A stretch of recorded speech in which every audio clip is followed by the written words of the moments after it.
ভাইয়া নামেন, আপনার অফিসের সামনে আছি, নামেন। কি গরম রে বাবা। নাম ভাড়া নেন।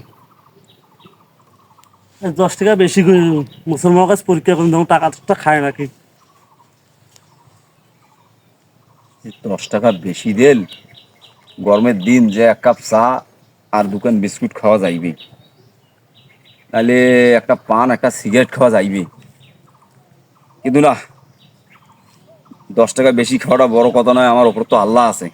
10 টাকা বেশি করে খাইলে আমার পুরো মুসলমান জাতি কলঙ্কিত হইতে পারে। না ভাইয়া, ভাইয়া আপনি 10 টাকা বেশি করে দিচ্ছেন, ভাইয়া আপনার টাকা 10টা নেন। 10 টাকা বেশি করে দিছি আপনার মুসলমানই পরীক্ষা করার জন্যে। যে আপনার মুসলমান খায় না না খায় আমার টাকা 10টা। মানে আপনি 10 টাকা বেশি করে দিচ্ছেন? হ্যাঁ, আপনাকে আমি একটা কথা কই, এই 10 টাকা যদি আমি আপনার খাই, আমার পুরা মুসলমান জাতি কলঙ্কিত হইবে, যে কইবে হিন্দুর টাকা মারি দিছে।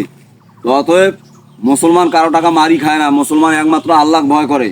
আপনার হিন্দুর টাকা মারি খাওয়ার জন্য মুসলমান জাতি আল্লাহ দুনিয়া পৃথিবীতে পাঠায় নাই।